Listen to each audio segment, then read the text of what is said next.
another day, another live here, Broadway Music Sessions. I am your host, Geraldine Anello, and I am here today with Charlie Reuter. Hey, Charlie. Hey. How is it Nice to going? be with you.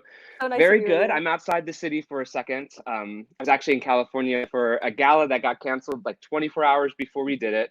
So I checked in on my parents in Florida and just ended up, me and my carry-on have stayed here since, just because it's a kind of easier place to hang out. As you know, the city it's a challenge for everybody right now.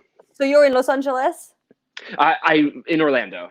Orlando, nice. Yes. Well, That's why I can everyone, brag about a little natural light. you have that natural light is better than any ring light. That's incredible. I want that. Where do I buy the sun? Everyone, if you're watching, I don't know. If you're watching live, Charlie Reuter is the music director of the national tour of Cinderella, also of Nice Work If You Can Get It. He also worked at TourCon, worked at Disney Cruise Line, and worked with Trevor Nunn on Pericles. So if you have questions for him, put them in the comments. Make sure you give StreamYard authorization so I can see your name and your comments so I can ask your questions to Charlie live. But Charlie, I just want to, before we get started, so last time I saw you, it turned out is a special memory because it was the last time I had a gathering at my place and you were there. Before we had the social distance. Yeah, it It was was the last wonderful. party. It was such a fun Yeah. time. We You had getting like everyone together in even those virtual groups because there was people from all around the world that were kind of inspiring each other. So you were ahead of this curve, literally. wow, I had not thought about that. Yeah, we were doing the 21-day challenge for musicians. And so some of us who were in New York got to spend a Sunday afternoon together. And, we did crazy things like touch the same knives to cut cheese. Mm-hmm. Ate What? out of the same pizza box. We sure did that. Like crazy kids we were back then. So tell me, what you were on the national tour of Cinderella. How was that? Well, Mm-hmm. how did you get on it? What was that experience like? I loved every single day of it. And after doing kind of just under 300 performances, I could have done 10 times that and still loved it. I think for a lot of people, it was their first experience with theater. So we had people there was somebody who was just one even coming to the theater. So many girls walking in when you go to the stage door in their dresses, with their families, and having that character be their hero. And the whole overarching message of it was kind of kindness, and not to go into like that, but that's part of the combination of music with storytelling is probably why we do what we do. And so it got me. I fell in love with that. And also Richard Rodgers is, I mean, like a gold standard of music. So to be able to use those tunes to be like the first experience of someone doing music theater stuff was a great experience. What were some things that were difficult music directing that show? We were lucky because on my leg of it, we started to self-contain everything. So I had the same players, which was awesome because I wasn't having to show. I wasn't directing traffic, like starting, stopping, avoiding those things. I was able to finesse the show according to what the needs of the performers were. And being together with the same group of people, as we all know, over that period of time, always kind of allows you to find something new in the music. So I said, even during sound check, can we pull a little bit more out of this crescendo or sforzando, or can short things actually be shorter? Things like that were stuff that was nice because it wasn't just, oh, like Groundhog Day, here's another Monday where we read through this, or, we read through this for 3 hours and we try to do our best. It was saying, how do we make even more music off of what we already have going? What was the size of that band? Well, it kept shrinking. It was 2 dozen on Broadway.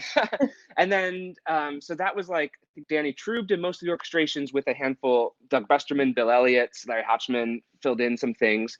And then Jason Howland reduced it down to just over, I think, 15 players for the first national. And then Bill Elliott revisited it for, I think, 8 players, which is a challenge with that score. The keyboards end up doing a lot of heavy lifting. Thank you, Brian Lee. But every section had a live player on the lead horn that was supported with the stuff that was synth. So it kind of it allowed us to still play with some kind of shape when you were doing things on the podium, you still had a reaction that wasn't just an expression pedal. And so it still felt to me like the show. I think our music supervisor, Greg, said it. He goes, this is kind of like watching Broadway again. You just squint your eyes and squint your ears a little bit, and it's exactly the same. So you were stick conducting. It was stick conducting for the first, and I took the second. So I took the third keyboard part, which was pretty much the least active of the parts, because there's so much rubato. And that's, it's a delicate balance for us, because not that we get bored with the show, but it's a tendency to discover what you can discover that's tasteful musically, and then not get overboard or not get precious with it, So I was like making sure that I wasn't doing things just to try things, but that they were kind of informed by the score. But it was really great because Bill Elliott, after we had done nice work before, and he gave me a handful of Gershwin stuff. And in this show, he says, I'm going to put all that in the keyboard book in the pit. And he goes, and I'm going to let you always have a hand free to help guide what's happening on stage and under the stage. So you went from touring for a year being the stick conductor to then touring with the same show from the piano? I went the opposite direction. So Valerie was the last person to stick conduct it. I took the show from her. And then when we went regionally, I think Tuacahn was the first time we did it. We added back in a full section of live strings. So then I was able to do the stick conduct, and we all have different viewpoints on it, but I think most of us really enjoy that luxury. Of stick conducting. Yeah, when we're standing up there with the stick. We have a question from RJ who wants to know, what's your biggest tip for conducting rubato from the piano? I think it's the anticipation. It's the idea of taking that breath in the new tempo, and it's in your mind already knowing where you're going to go. So the thing that you show the split second before gives them enough information. It's funny. I was working with a conductor, and his hold was always up here, and I felt like all of us held our breath. But the idea is, I'm going to give you the prep in the same way I always do it, but it's going to be the prep for the next chapter. It's not going to be in the story that we're already living in. So I guess it's just being one step ahead of where everybody else is. And how was your experience with Nice Work If You Can Get It? What were some of the challenges with that show? Well, the thing I loved about that was it was a comedy. It was a farce based on an old school Gershwin book. And because of that, the audience, which we miss so much now, plays a gigantic part, because when they're flying off of chandeliers and things like that, there's laughs that we're holding for and punchlines that the audience fills in the energy of. And so for me, I really liked that challenge, because we didn't know on a Tuesday night versus a Saturday night what would get people engaged. And so you always had to kind of be on your feet to pick up the slack or to give the space, depending on what people were reacting to. Oh, that's so fun. So that was your favorite thing and also the most challenging. Yeah, it was both. Now, I really want to know about, you did Trevor Nunn you worked with Trevor Nunn on Pericles. What was that like? It's amazing because the detail-oriented thing that he goes through. So he's directed the entire canon of Shakespeare. And there was 3 shows left. I think it was that, King George, and he wanted to do all of the Shakespeare work. So he was doing this piece in Tafana, Theater for New Audience in Brooklyn. And we got in New 42 the first day, and we just went line by line for the first week of rehearsal, trying to glean the meaning of each text of Shakespeare. So for me, it was a masterclass.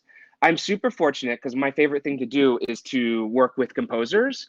And I went to school in San Diego State. And since I was there, the Old Globe was very close by. So I had music directed a full season of shows there under Adrian Noble. And it was really cool because he kind of worked in the same fashion. But while I was there, I met a European film composer, Sean Davey. He is beloved by Trevor Nunn, and Trevor wanted to use him for this project. So I think I was the only American conductor that Sean knew. So he called the theater up and said, I don't know if this guy from California is around. And I had moved from California to New York by then. So sure enough, they called me and I said, I would love to revisit that. He worked without an associate or an assistant. Well, he had an associate, but in rehearsal, he was the person who led us through every exercise, his fingerprint is on the entire concept of that show. And I think for someone who has had such a crazy career, it's amazing to have that kind of sustained experience with him. Oh, that's so wonderful. We have a question from Darren who wants to know, how far in advance would you get the score as a music director or a rehearsal pianist? And how important is sight reading in your experience?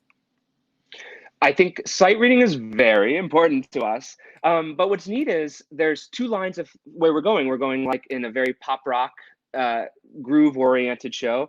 And there's some really cool things that are coming in a contemporary way. So the longest I think I have ever shed a book was we got to do the first regional Light in the Piazza.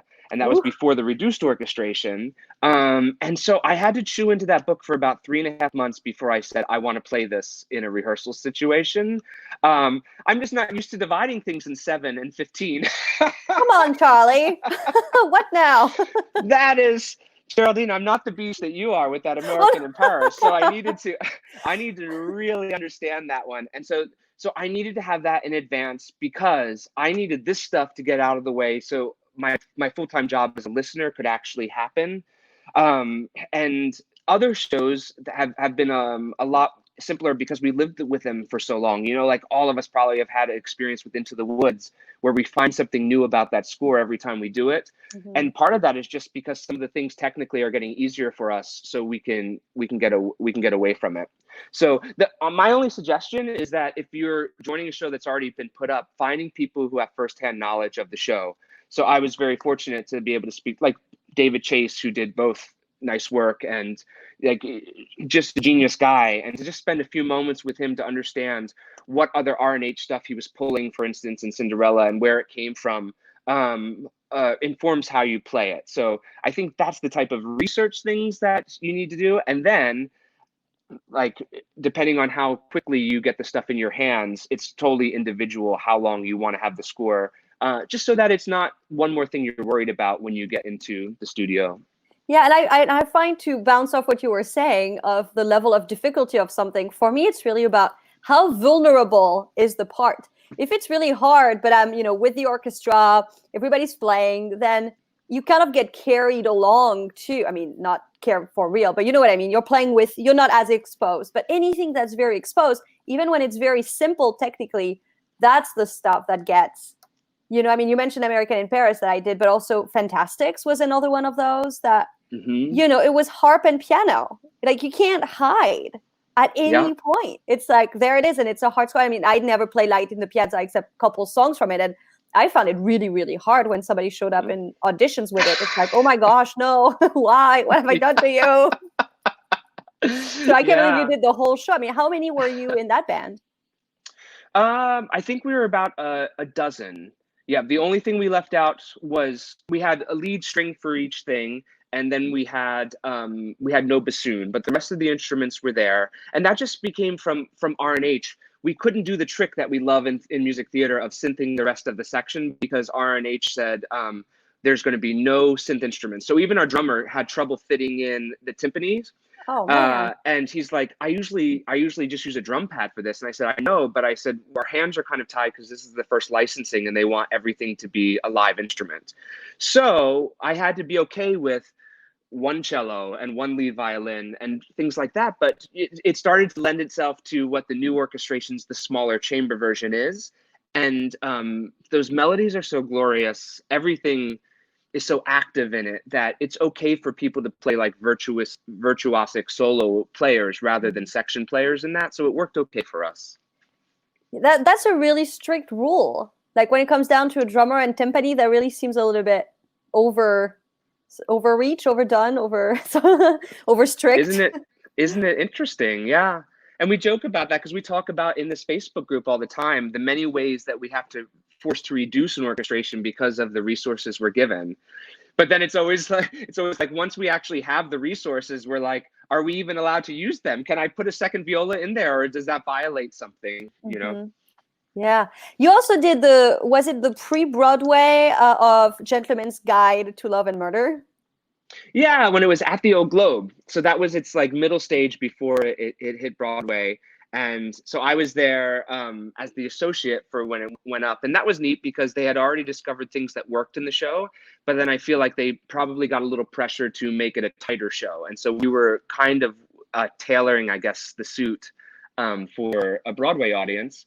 And that's kind of a neat thing too, because I predominantly work with composers. So that was the first time working with an orchestrator on site that wasn't remote. And Jonathan Tunick came out to add, because all the string parts were actually on the grand piano that's played from the podium. And then when they said they were going to Broadway, they wanted to expand that to kind of the nice string consort. And so he was writing those things out to match the existing things that had happened from Hartford. I mean, talk about a show that, you know, he was conducting from the piano, and it very much felt like a show that could have used a stick conductor. I mean, could have had two people, because that was a lot. That was a lot. Yes. Yeah. I was always curious because the first national went out stick and the second national went out the same way Broadway was, played from the piano. And I always wanted to talk to the conductor of the first and say, was it any easier? No. Because the challenge in that is, Stephen Ludwig's beautiful score is a genuine pastiche at times. So you're playing things that feel like art songs and Victor Herbert and those type of things. It was so different stylistically from anything we get. I mean, I remember seeing it and thinking how out of the box in a way that used to be in the box, but it's so out of the box now because it's new in this context. Did you feel that way? And can you believe when you commit to something? So I was watching it. Jefferson's a comedic genius. And so I'm in tears in rehearsal, like in the things that he's trying. But then I say, does a commercial audience, understand what is happening here? Will this go as well for someone who's maybe as a tourist to New York City or things? And at first, I don't know if it found its feet. And Joey, who was the producer, found so many different ways to present it to the audience to be worthwhile. And then you turn around at the Tony Awards and see the accolades it gets, and you say, wow, could you imagine a year ago that this would have flipped in this way? Yeah, it's easy. Like when you look at a show in hindsight, you can say, well, it makes so much sense that that's how it turned out. But when you're in the process of it, it's nothing is obvious ever. Never. It never is. Yeah. You just don't know. No, you also worked on cruises, and I'd love to talk about it because that's a question a lot of people have. Should they do cruises to get tours, or people just want to get in cruises just because they want to travel? What was your experience during cruises? I absolutely love them. And I think the short answer is the cruise is adjacent to what we do. So I don't necessarily view it as a step on that ladder. I worked in theme parks and I felt theme parks was the same way. It's kind of a sidestep. But when the sidestep is in the Mediterranean or it's in Hawaii or Alaska, maybe that's the time that you get to travel. I've been on other cruise lines as kind of a guest artist, but I've exclusively worked with Disney Cruise Line. And that was mainly because I like Disney as a company. So it wasn't so much the experience of being on a ship as it was, I wanted to kind of develop a longer standing place within that company. And that was great because as new shows were installed, there's a lot of synergy now between development in the parks, even sharing things with theatricals now. So like our costume designer, our projection designer, people like that are the Venn diagram is a little bit more close in that sense. Because I think before when you said you were doing cruise ships and things like that, people looked a little negative on it, like it was an industrial thing or things like that. And now I think it's a little bit broader definition of what we can and can't do. And so that part of it for me was just a way to enjoy traveling and develop a name recognition with Disney. Now, were you music directing shows? Were you doing concerts? Was it solo? Was it with a band? I most often was solo. So believe it or not, and this is one thing I think we all have to work on. It's like, I wasn't blessed to be a singer. I'm around singers all the time and I love how talented they are. But I get in front of a room and I get very anxious about modeling because I want it to come out exactly how I'd want to hear it. And I don't have the knowledge in this to make that happen. But when I'm there, I was like, well, no one's going to sing Piano Man for me. So if I'm in the bar and stuff, I did that. And then we have guest artists from theatrical. So like Merle Dandridge would come on and do a set of music, or Steve Blanchard and those people. And so I'd play for them when they would come on the ship and sing something special, which I kind of appreciated too, because we're so used to going over the top with our theater things. for us to say a singer and a piano player performing their art for you is enough. Like, this is what the offering is tonight, and that's good enough, you know? Yes, indeed. I mean, a pianist is good enough. Yes, one person. I'm like that. I feel like that a lot with guitar. I love, like, like everywhere. When you're like traveling and you go down the street and there's like a solo, like just a guitarist playing on the street, like that always fills me with joy. It's like, Yep. it would never occur to me to think, well, I'm really missing like a couple more instruments. It's always like, yes, there's something special about that solo performance.